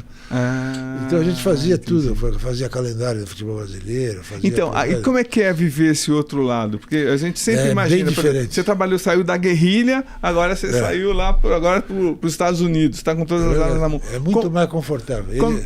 Trabalhar sem dinheiro e trabalhar com dinheiro, né? E como é que é isso? Dá um exemplo, por favor. Um evento que você não tinha dinheiro e agora você tinha dinheiro para fazer. Como é que é? Na realidade a gente tinha dinheiro, mas não era a gente que fazia o ato da compra. Tal. Isso aí já era a fase do Marcelo na Globo. A gente preparava toda a base para eles. Quer fazer um calendário? A gente montava o calendário. Quer fazer uma tabela do campeonato? Eles montavam. E a Globo tinha muita influência nisso. Eles metiam o dedo em tudo. E a gente que fazia isso para eles. Então era uma operação totalmente diferente e bem mais confortável. Nossa, então vocês nadavam a favor da maré. A favor da maré. E como é que é a relação CBF? Era difícil chegar na CBF? É difícil? Ou como é que é? A CBF sempre... porque a Globo também sempre foi parceira da CBF desde sempre, né? Desde sempre. Como é que era isso mesmo em relação à competição das outras TVs? Dava para chegar, não dá para chegar? Ou é uma coisa histórica também já isso? Não, dava para chegar. A CBF, o Ricardo ficou lá há muito tempo, a gente tinha acesso, todos os presidentes de loja a gente tinha acesso, conseguia chegar, bater na porta, falar, ou seja por Bandeirantes, ou para fazer os projetos da Globo. Não foi difícil. O que mudou foi agora, essa nova fase da CBF, que a gente tomou um contragolpe brabo. Qual nova fase? Não sei. Quando entrou o Edinaldo. E o que aconteceu? A gente tinha um projeto lá que o presidente anterior era o Caboclo. Sim. E a gente comprou as placas do Campeonato Brasileiro. E naquele período aconteceu de tudo. Teve pandemia, jogo que não tinha público, não tinha portão, vai ter jogo. Vender aquilo era um desespero. E o Caboclo não pegou leve, não. Ele queria receber o dele. Sim. Ele estava na dele. Então, pela primeira vez em 300 anos de carreira, a gente teve que ir a banco, fazer papagaio, pegar dinheiro de cliente, antecipa aqui, porque nós tínhamos um contrato de 5 anos. E esse era o primeiro ano. Quando o Edinaldo entrou, tudo bem, a gente tinha 40 anos de relação com a CBF, vamos seguir em frente, mas não. Ele queria tirar a gente do negócio mesmo e botar a empresa que ele tinha mais ligação. E botou tudo na mão. Essa empresa tirou a gente e foi um golpe que a gente ainda não se recuperou. Uau. Foi uma barra pesada. Agora, então, você que acompanhou, não participou, mas acompanhou, como é que você viu aquele escândalo todo envolvendo o CBF, envolvendo uma pessoa que era próxima de vocês, assim, o J. Ávila? Como é que você vê isso? Como é que você viu, acompanhou tudo? Eu li o livro, imagino que você deve ter lido também, mas enfim, a situação era tão explícita assim, não era? Como é que você... Eu não sei a que livro você se refere. Não, então, falo um livro que acusa o Ávila de ter sido traidor do Ricardo. Contando a história. Isso eu vi mais matérias, entrevistas. Sim. Não, mas qual a tua visão desse processo todo, assim? Porque competir com pessoas que teoricamente, por exemplo, torneio de competências, que ganhava campeonato em cima de campeonato também, mas segundo consta, segundo provaram, tipo, dando dinheiro ao presidente da AFA, dando presidente da Conmebol. Como é que você via esse processo? Como é que competir com essa gente? Eu, na verdade, via como natural, porque era uma briga de cachorro grande. Quem Sério? fosse bonzinho ali não passava perto. Desses eventos que o Ávila manejava muito bem, de Sul-Americana. Sim. Então eu... Mas esse esquema todo de corrupção, como é que você via, Kiko? Era assim que a banda tocava, não tinha... E não sei se mudou, hein? Não estou falando de CBF, que eu perdi completamente o contato. E como é que não te atingiu? Sul-Americana. Como é que você agia nessa situação? A gente passou a margem dessas coisas. Sim, isso é verdade. Então, por isso que eu estou te perguntando. Mas tanto que o Ávila ficou bem mais rico do que eu. Então, sim, mas aí você via que, por exemplo, uma competição que você oferecia uma organização muito melhor, ia para quem tinha uma organização pior, mas dava uma grana ou para a CBF ou para a Conmebol. Como é que você via isso? A gente via resmungando, não tinha muito o que fazer. E era escancarado mesmo? Não, era bem feito.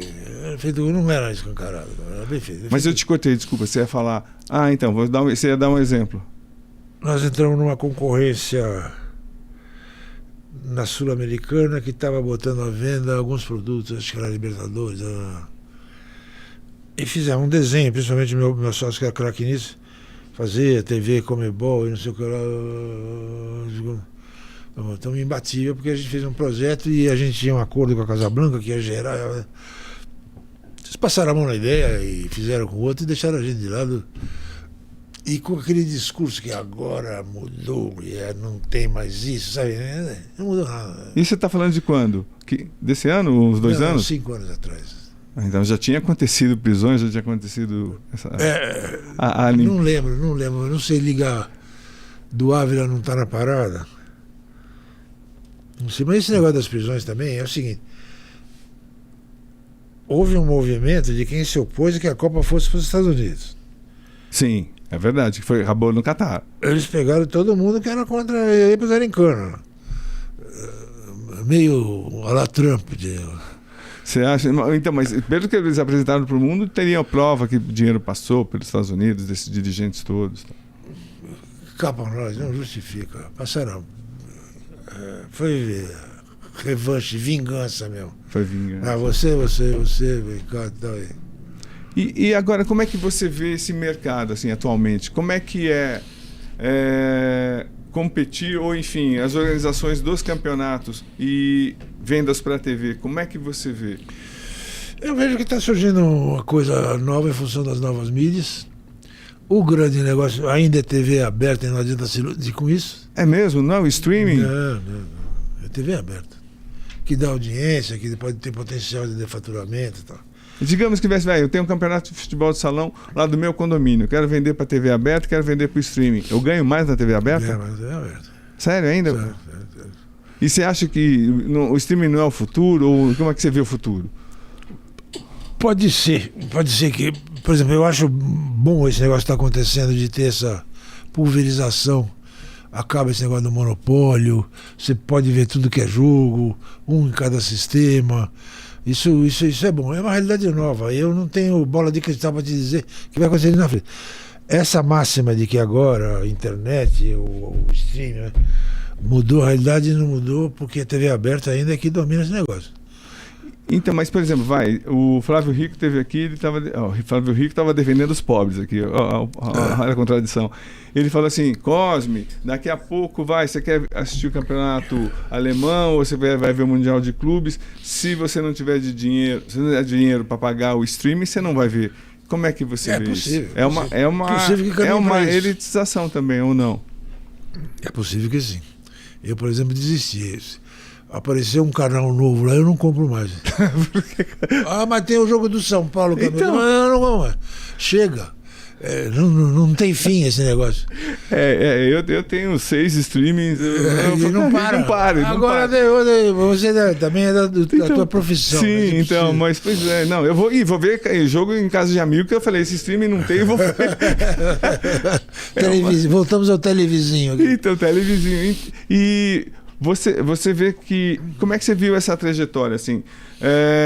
Ainda São Paulo e Rio estão muito à frente. Por que as outras regiões não se desenvolveram? Por exemplo, tem agora a Copa do Nordeste que cresce, mas por que é tão lento esse crescimento? Você vê fora do nosso eixo? Boa pergunta. Eu acho que é mercado mesmo, né? Tamanho de mercado. Né? Você pega São Paulo e Rio, é 70% do PIB brasileiro. Mas eles não conseguem se reinventar entre eles? Pode. Tem espaço para se reinventar. A televisão brasileira tem o seguinte: o Boni criou um modelo e depois disso ninguém fez mais nada que preste. Que modelo ele criou? Esse que está aí, da Globo. O modelão, a base, a referência é aquilo. E a televisão mudou pouco depois que ele parou. Mas explica então pelo lado esportivo, o que ele fez pro esporte, o Boni? Não, pelo esporte ele foi atrás, ele não era o negócio dele. Pelo esporte não fez, pelo contrário. Aí que, talvez pelo não ter feito, que sobrou brecha pra gente fazer. Mas a gente estava comentando, quer dizer, hoje você vê transmissões, você fala, pô, não tem ninguém orientando, ninguém falando, não é assim, é assado, tal. Dá o microfone na mão dos caras, os caras saem falando, cada um cria o seu bordão, é um outro negócio. E no tempo dele, nesse aspecto, ele era extremamente rigoroso, né? E como é que você vê isso, essa nova onda, por exemplo? Eu lembro que também a Bandeirantes tinha um padrão, tinha uma qualidade de profissionais de altíssimo nível, assim, e não que as pessoas hoje não tenham alto nível, mas eu sinto que é uma coisa assim, um pouco menos de preparo, menos de cuidado, mesmo no vocabulário. A gente acompanha jogos importantes com um narrador gritando, falando palavrão, umas coisas assim que eu acho meio descabida, mas não sei a sua visão, Kiko. Não, é igual a sua, falta direção. Você olha e fala, não tem ninguém vendo, não tem um dono, um chefe, um gerente para orientar, não é assim, não fala. Então, eu estava te falando do exemplo do voleibol, que eu adoro ver voleibol feminino. Coitado das meninas que comentam, tem que comentar todo ponto, chama-me. Tem um. Coitado, é um ótimo narrador. A Paula. Não é Paula, fala toda hora. Ele chegou ao ponto seguinte: tinha um técnico do Minas, que era um italiano. E ele, uma hora, fez um comentário. O sotaque dele melhorou. Né, Paulo? Eu falei, não, até do sotaque ele chama comentarista para comentar o sotaque do técnico. Pô, e Kiko, eu queria que você fizesse, por favor, uma seleção dos eventos que você tem mais orgulho de ter trabalhado, ou no Show do Esporte ou na sua carreira mesmo. Olha, eu tive, essa fase do SBT foram eventos ótimos, a recriação do Rio São Paulo foi importante, essa Copa dos Campeões foi bem, Copa do Brasil nem se fala, porque hoje a gente que estava correndo atrás para pagar passagem, os caras recebem cota de 170 milhões. 170 milhões, o que virou a Copa do Brasil? Meu Deus do céu, né? Até não tenho clareza com quem que paga essa grana, né? Que televisão que banca esse grosso aí? Pois é, a CBF faturou no último ano 1,2 bilhão.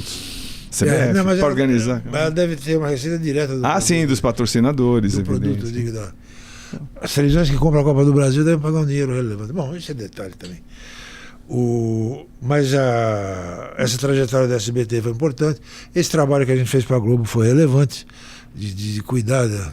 Eu lembro que a gente fez para eles o plano quadrienal, que foi um lançamento que esse aí meu sócio começou a fazer. Foi perca tempo com esse negócio. Ele mostrou que a Globo se interessou, e no fim reuniu todo mundo lá, o João Avelange, o Ricardo Teixeira, fizeram uma festa no hotel. Mas eu não entendi, que plano que é esse? Era o plano, o calendário quadrienal do futebol, que não tem hoje, né? Entendeu? E foi tudo feito pela gente, a gente que fazia todas essas coisas. Eu não sabia.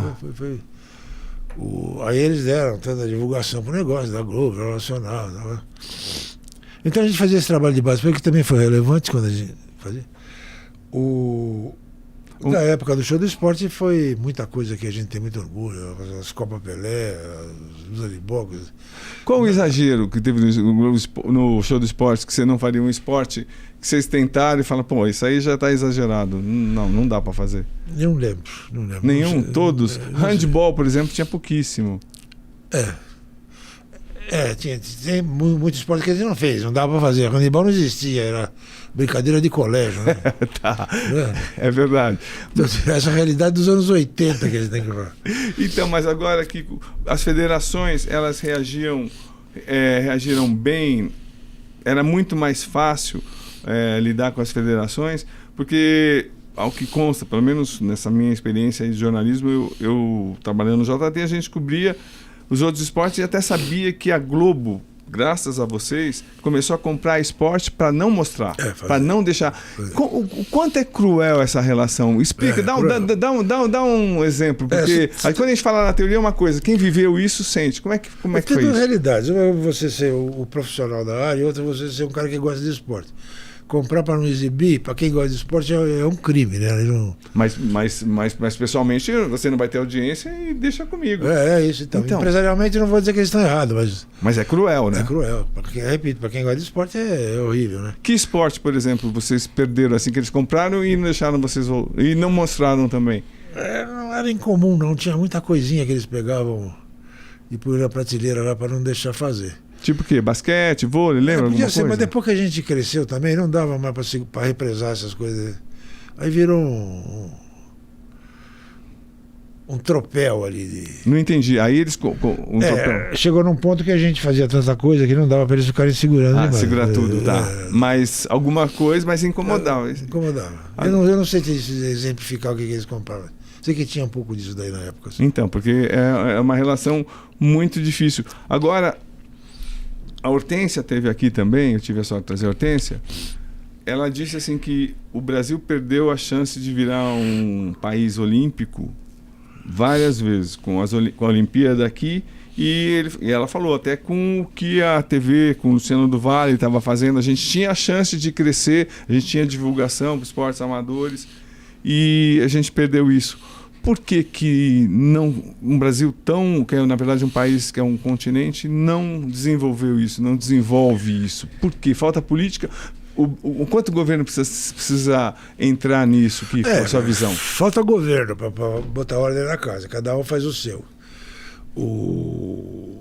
Mas é difícil um diagnóstico aí, porque também são circunstâncias. Fazer basquete feminino sem a Paula e a Hortência, de vez em quando eu dou uma olhadinha lá, mas não vejo nada que me emocione. Mesmo basquete masculino nosso. Agora eu estou com a esperança que o Thiago Splitter foi treinar a NBA. Esse cara pode ser nossa salvação de implantar uma mentalidade aqui daqui a pouco, né? Então, mas uma política esportiva olímpica no Brasil não tem, e é ótimo para a divulgação do país e movimenta dinheiro. Por que não, você como empresário vencedor sente ou vê que o Brasil não tem isso? Por quê? Por que não tem esse interesse? Talvez falte o pai da criança. Nós chegamos a pensar, há tempos atrás, em fazer um projeto olímpico. Na época do show do esporte, a bandeira da Olimpíada, do Olímpico, fazer tudo olímpico. Vamos pegar esse guarda-chuva e começar a trabalhar. Não tivemos tempo de fazer isso porque as coisas foram mudando e ninguém acredita nessas coisas aqui no Brasil, né? Você vai fazer um projeto olímpico e levar para o mercado. Você bate e volta, né? O pessoal não banca, não. A realidade não mudou muito nesse sentido. Ainda é um mercado muito conservador. O que mudou agora é a faixa etária, os garotos que acham que são o rei da cocada. Mas aí é um caminho árduo para montar essa coisa. Tem espaço para fazer isso? Tem. Agora é modalidade. Você fazer um trabalho junto com as confederações e vai pingando aqui ou ali. Quer dizer, o tênis de mesa que eu acompanhei desde o comecinho lá. Com o glorioso Alaor, que está lá até hoje, desde a nossa época, apareceu aí esse... Como é que ele chama lá? O nosso mesa tenista. Qual? O Cano? Não, o Cano já foi. O que está arrebentando, daqui a pouco eu lembro. Sim. Eu estou ficando velho, também esqueço. Mas são sempre só tipo uns fenômenos. Pontuais. Como o Guga no tênis. E não vai ficar... O cara passou e não vai ficar uma base sustentável, agora a modalidade. Mas esse negócio de aproveitar também não é fácil, não. Apareceu o Google, não aproveitaram. Aproveitar de que jeito, como, qual é o projeto? Todo projeto nessa área, para aproveitar a demanda e você mudar a realidade de uma modalidade, precisa ser grandioso. Você precisa ter o ídolo e precisa fazer uma estrutura. Portanto, eu repito, no caso do boxe, eu fiz o Maguila aparecer, a gente tentou, dava espaço, abria e punha no ar. E a coisa patinava. Também não é um pouco... talvez seja um problema do Brasil, que é futebol, os garotos, futebol. Pode ser. E porque aqui, também o Diego Hipólito esteve aqui. O Diego Hipólito chorou, lembrando do tempo que ele estava treinando no Flamengo e passava fome. Então, no Flamengo, a gente imagina... E Diego Hipólito no Flamengo. Então... Passa a família e o resto, como é que fica? Então, e é isso que realmente até me choca, porque a gente presta tanta atenção no futebol, não olha para os outros esportes. Não, é verdade, não tem ideia. Mas agora, como é que você vê a televisão brasileira hoje, em termos assim? Eu vejo a televisão muito pouco comprometida com o esporte, com a modalidade, com o futuro, com o escambau. Você olha... O Sport TV agora resolveu passar a NFL. Para quê? Tem na ESPN 10 transmissões por dia. Mas tá pronto, vem gerado, é bonitinho, cara, assim. Mas também acho que não vai acontecer nada. Mas não tem a menor preocupação. E não estou criticando, eles ainda fazem um trabalho que ainda bem que existe, né? Repito, o negócio do vôlei que eu gosto de acompanhar, isso é um trabalho... Então, mas eu ia te só complementar dizendo que, mano, tem as abertas que continuam mostrando futebol, agora pulverizado, mas esses canais esportivos que estão surgindo, como é que você vê... Eu vejo que é bom, mas precisa ter mais competência do que eles estão tendo. Está faltando imaginação, faltando criatividade, faltando ousar, faltando criar evento, ter os chamados eventos próprios. Isso eu não vejo. Então vai daqui e daqui a pouco você vê todo mundo fazendo futebol. Então, mas basicamente eles brigam para transmitir os eventos que já existem, é isso? É isso. E aí é pouco. Então, com a tua visão privilegiada, explica para a gente, pelo menos para mim e para todo mundo que tem certas dúvidas, o que é a TV Cazé? Por que tem tanta força? É um mistério, eu também não sei. Se você não sabe... Eu não sei. Jura? Pô, porque... Eu vejo a Cazé, como é que viabiliza aquilo? Da onde vem o dinheiro? A receita da onde que é? Como é que funciona? Eu tenho muita curiosidade de saber, não sei. Então, porque eu vou te contar, eu estava no Catar, cobrindo a Copa, tive a sorte de cobrir as últimas 8 Copas, e eu nunca vi nem a Globo ter tanto privilégio como a TV Cazé tinha. Terminava o jogo, 2 jogadores da seleção brasileira sentavam após o jogo, na posição mais cara, e falavam só para a TV Cazé. Deve ter gente competente ali, não tem dúvida, para botar esse ovo em pé, porque é tudo muito novo, né? O sistema de distribuição, eles estão conseguindo estar em tudo que é lugar. Eu não sei quem é, cara, não conheço o Cazé, mas acho que é o único trabalho mais consistente. O resto eu não vejo muita coisa produtiva, não, com os canais novos que estão pintando por aí. E como é que você vê na internet essas transmissões que não tem direito de mostrar o jogo, aí a câmera fica voltada para a pessoa, para as reações das pessoas que ficam gritando, falando palavrão, xingando, e tem milhões de audiência, milhões de seguidores. Como é que você vê isso? É relativo. A hora que você espremer esses milhões de seguidores, você ainda vai ver o que eu estava te falando. Outro dia eu conversei com um cara que é técnico nesse negócio, justamente com essa curiosidade. Ele falou que não adianta, a TV aberta é 90% da audiência, o resto ainda é periférico, não tem... Dentro dessa linha de ser periférico, tudo bem, estão tentando um caminho, mas que isso vai fazer eles virarem uma coisa relevante como veículo, não acho. Porque eu imagino você rachando a cabeça para organizar um evento, né? Vou pegar o jogo do Brasil e vôlei, Brasil e Rússia no vôlei, colocando um tapete, fazendo um jogo no Maracanã, esse evento absurdo assim, e hoje, né, uma pessoa coloca uma câmera voltada para ela, e aí fala, ela fazendo palavrão, e xingando e brincando, e tem muita preguiça. Muita. Aí você vê, estão tocando a bola, põe no ar e vamos que vamos. Muita preguiça. E você vê, nada, quando aparece um canal, fala, oba, vamos ver. Não tem nada novo. Né? E é falta de visão, de iniciativa, de empreendedorismo.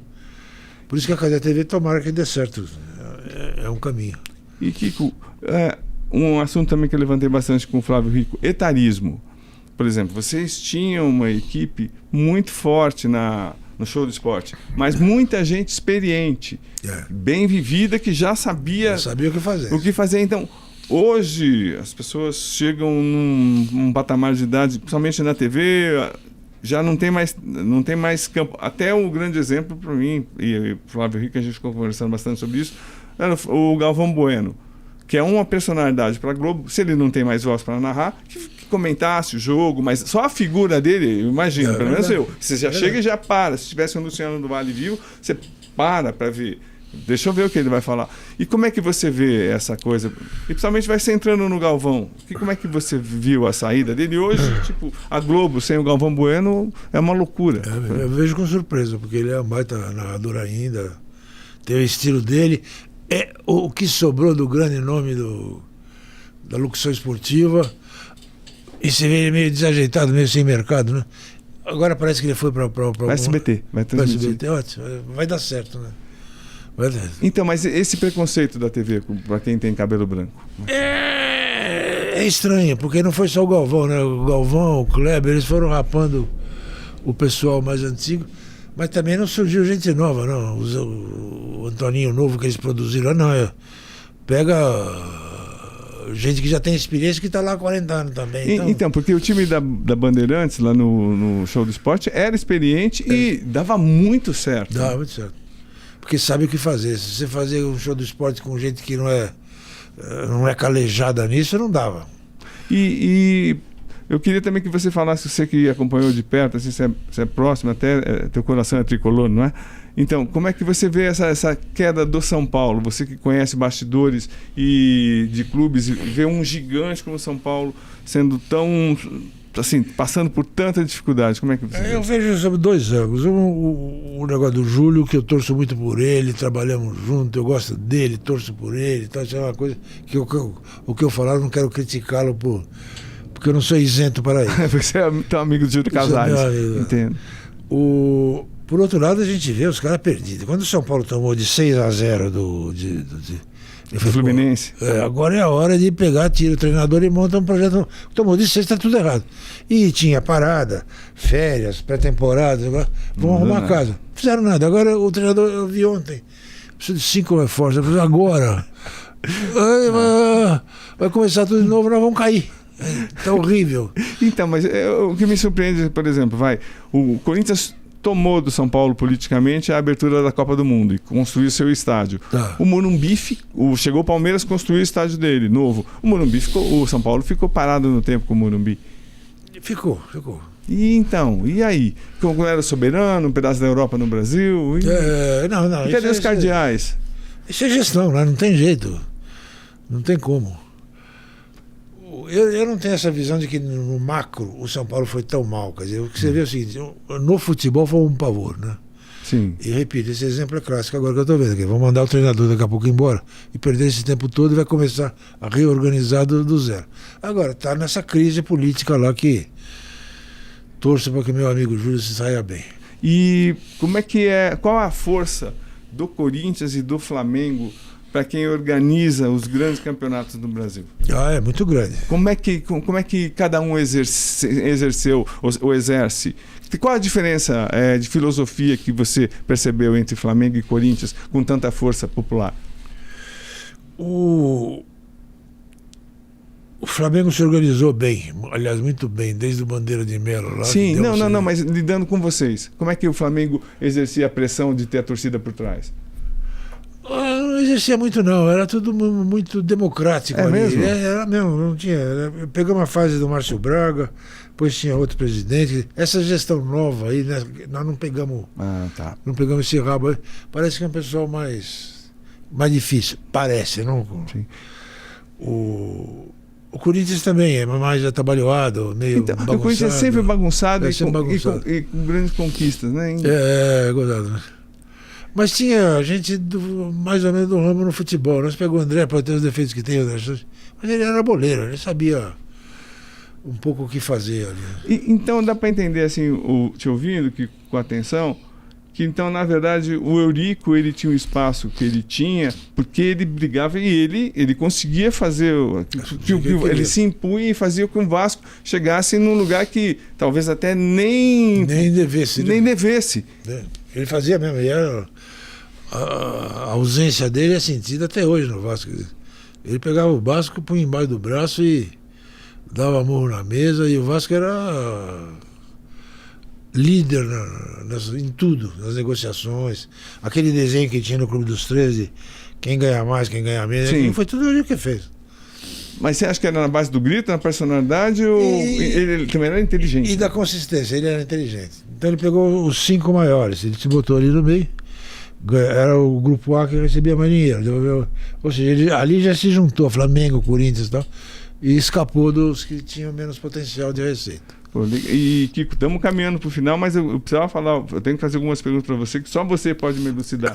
Que chapéu foi esse que o Clube dos 13, o Andrés, deu desmanchando o Clube dos 13 quando a Record ia fechar, pegar o Brasileiro e implodiu o Clube dos 13 e vendeu para a Globo? Como é que conta você que viveu isso? Kiko, por favor, hein, vai, vamos deixar aí como para elucidar que a nossa geração que cobriu, a gente pressionou o Andrés, pressionou o Koff, pressionou todo mundo e eles contaram metade da história. Conta, como é que foi isso? Não, eu não sei a história toda também não, mas o que eu acho que aconteceu foi um erro de origem ali. O Koff tinha uma obsessão de botar o São Paulo para dentro do Clube dos 13. Que era o Juvenal Juventus, que era meio arredio. E aí botou, e aí começou a ter muito nariz torto para gestão, e esse negócio do Andrés, ele fez um acordo paralelo. Eu vou defender o meu. Aqui, ó. Quero tanto para defender o meu. E aí implodiu tudo. Esse processo era vulnerável. O Fábio Koff era muito talentoso para administrar isso. Uma primeira brecha que ele deixava não era um universo fácil dele lidar, não. Porque, falando até sobre essa expressão, não é fácil lidar com dirigente de futebol no Brasil, né? Por quê? Como é que você desenha um perfil? Como é que pensa o dirigente de futebol? Não precisa detalhar algum, mas é sempre eu quero o meu e que se dane o resto. Não tem essa visão de união? Não tem. Cada um pensa no seu e não tem jeito. É assim. Não... mas a minha visão é essa, quer dizer, abordar o coletivo para entender que isso, em última análise, é melhor para o seu clube, não é muito a praia deles, não. Por isso que tem duas ligas aqui, que eles não conseguiram formar uma liga. Não conseguiram formar uma liga. Agora, vamos fazer divisão do dinheiro. Mas não vamos chegar a acordo nunca. Eu estou prejudicado. O Flamengo é um time mais popular, o Corinthians não, que sou eu que sou, então... E é difícil achar critério realmente técnico para isso, como é que eu vou... E mesmo se achar quem se sente prejudicado mela aquilo tudo. E eles ainda têm sorte que não tem mais o Eurico. Mas é difícil, não tem. Cada um pensa no seu e vamos que vamos. Vai ser sempre assim. Agora, Kiko, como é que você vê esse fato do Brasil não ganhar a Copa do Mundo desde 2002? Como é que prejudica ou não prejudica o futebol? Porque em 90 a Globo chegou até a desistir do Brasileiro e vocês se aproveitaram e deitaram enrolado. Como é que você vê esse desencanto com a seleção brasileira? Eu vejo que não tem essa relação direta, não. Não tem? Que quando o Brasil vai bem no Mundial, aumenta público, não tem essa relação. Patrocínio, dinheiro. O cara que é torcedor do São Paulo, se o Brasil ganhar, se o Brasil perder, do Corinthians, do país. Então não tem essa relação tão direta assim, não. Que muita gente pensa que afeta principalmente na grana, não? Não afeta. Se você fosse fazer hoje um novo show do esporte, seria viável em algum canal assim? Porque a Band faz mais ou menos. Não, mas... a Band não faz mais. Não seria... Naqueles moldes, não. Era preciso repensar, mas eu acho que ainda teria... Uma TV aberta para mostrar 10 horas de programação de esporte? Acho que ainda teria torque para isso, sim. Mas aí precisaria do quê? De ídolos ou de quê? Precisa de criatividade e começar tudo meio que do zero. Quer dizer, o que você tem de prateleira você compra, e o que não tem precisa criar evento e fazer acontecer. Porque a coragem, agora você falando que me caiu a ficha, a coragem também da cúpula da Bandeirantes para aceitar, olha, a gente não vai dar audiência no começo e é um investimento, não é isso? É isso. E quem que puxou o Globo Esporte, o show do esporte, em relação de audiência rápido no início? Puta, já pegamos, nossa, já vai rolar. Samatório, sabe que foi bem, era uma coisa que o mercado, a audiência recebeu bem. Qualquer coisa que a gente fazia dava alguma audiência, até coisas que, um jogo de tênis não dá audiência. Lá dava os seus pontinhos quando precisava botar tênis no ar. Então era uma alternativa para quem queria. Sei lá, você gosta de esporte. Sim. Você devia assistir o show do esporte. Inteiro, nós inteiro. Então, porque não tinha as TVs né, os canais de esportes. Hoje, qualquer coisa, a qualquer hora. E, Kiko, você está feliz com a sua carreira? O que você gostaria de ter feito a mais? E conta, o que você gostaria de ter feito, Kiko, e não fez na carreira? Eu acho que a gente fez tanta coisa ao longo desses anos que eu não tenho espaço para esse lamento. Não, isso aqui podia ter feito, não fiz. Claro que tem um monte de coisa que foi pelo meio do caminho. Tipo? Vai lembrar, né? Projetos de todo tipo de projeto ligado ao esporte a gente mexeu, de um jeito ou de outro, né? Porque, então, o Luciano me falou isso também. Você era engenheiro de projetos. Tudo você já, na sua cabeça, já articulava, olha, vamos fazer isso, vamos fazer... Então, e o Brasil é um continente, né? A gente percebe que dá para fazer um monte de coisa. Por exemplo, se te colocar hoje numa televisão do Nordeste para você organizar uns campeonatos por lá, ou na região norte, na Amazônia... Você acaba fazendo. Então, está faltando isso, né? Está faltando e tem espaço para isso. Então, agora eu gostaria de saber o quanto faz falta o Luciano do Vale para você, como amigo, como parceiro, como ligar à noite. O Luciano do Vale foi meu grande amigão, era amigo mesmo. Então, claro que depois que eu saí da Bandeirantes, a gente se distanciou um pouco. Sim. Porque ele foi cuidar da vida dele, da minha, tá? Mas a gente sempre continua amigo. Tem muita coisa, eu estava falando dele. Futebol feminino, que hoje também está aí, vai fazer Copa. Aquilo a gente começou a fazer. Verdade. Eu lembro, e a CBF que demandava a gente fazer. Eu já estava fora da Bandeirante. Mas o Luciano sempre esteve por perto disso. Preciso fazer o Brasil se classificar para o Mundial através de um sul-americano. A gente montava aquilo tudo para eles. E era um amadorismo total. Vinha o time do Paraguai, não tinha chuteira para jogar. Nossa. Sabe, era uma coisa assim. E você tinha que fazer ir atrás da prefeitura que pagasse, que bancava. Hoje você vê esse negócio. Muita gente que era contra que falava: vocês estão loucos de mexer com esse negócio? Você vê o cara entregando a taça hoje quando o estádio está cheio. O mundo dá a volta, né? Não, esporte, futebol feminino, ninguém imaginava. E vocês criaram o Formiga. Do zero. Quanto você tem orgulho do show do esporte? Tenho muito orgulho. Eu, na realidade, eu não tenho saudade, porque eu trabalhava demais, né? É mesmo? Era o tempo todo. Era aquele negócio. Porque tinha uma época que era o show do esporte, 10 horas. Aí nós inventamos a faixa nobre do esporte. Verdade. Que era todo dia à noite um evento. E no sábado à tarde ainda tinha Campeonato Paulista. Então não precisa sair um dia para jantar, você chega em casa. Você viu o que aconteceu ontem? Você tinha... Ai, meu Deus do céu. Era um negócio extremamente estressante e trabalhoso. Pô, não, vocês foram pioneiros, abriram caminho aí e vocês revolucionaram o esporte no país. Isso realmente deve dar muito orgulho. Você acha que a memória, por exemplo, do Luciano do Vale é reverenciada como deveria? Não é. O Luciano do Vale foi aquilo que eu te falei, foi o cara mais importante para o esporte brasileiro, fora das quadras. Quer dizer, tudo que a gente está falando tem o dedo dele, do basquete feminino, o negócio da Paula e da Hortência, do não sei o que lá. Maguila. Tudo tem, de um jeito ou de outro. E você acha que a gente não reverencia isso porque é um país sem memória? É um país sem memória. Eu lembro porque eu tentei prestar algumas homenagens para ele, no próprio futebol feminino.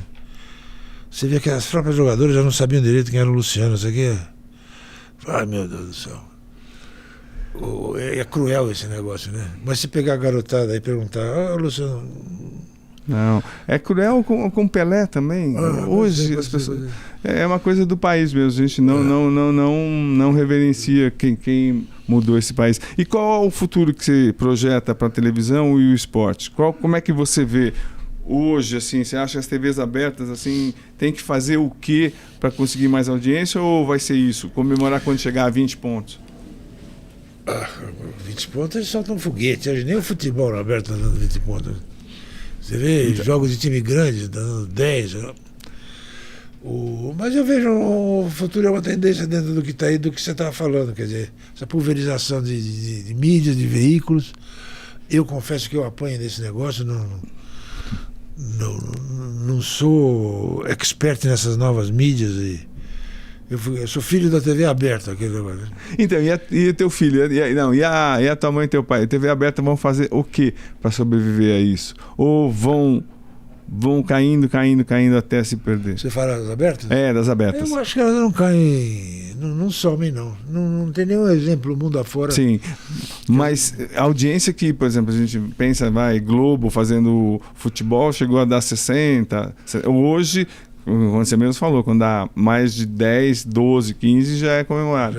Então, mas a tendência não é diminuir cada vez mais por conta... Não, acho que é uma realidade. Eu repito, eu peguei esse cara que entende desse negócio das mídias, ele me deu uma aula que a TV aberta é o grande veículo disparado ainda. Não se iluda com esse negócio do streaming, não sei o que, tudo ainda é muito periférico. Pode mudar a realidade ali na frente. Aquilo que você falou, talvez para ver um jogo daqui a pouco eu tenho que assinar para ver a Copa do Mundo. Eu assino ou não vejo. Tomara que não. É a tendência capitalista. Pô, olha, eu vou te dizer sério, Kiko, muito obrigado por começar 2026 com você. Imagina, entrevista sensacional. E olha, é um testamento isso, do esporte do Brasil. É muito gostoso ouvir isso. É bom. Mas é verdade. Viu? Obrigado. Poxa, brigadão.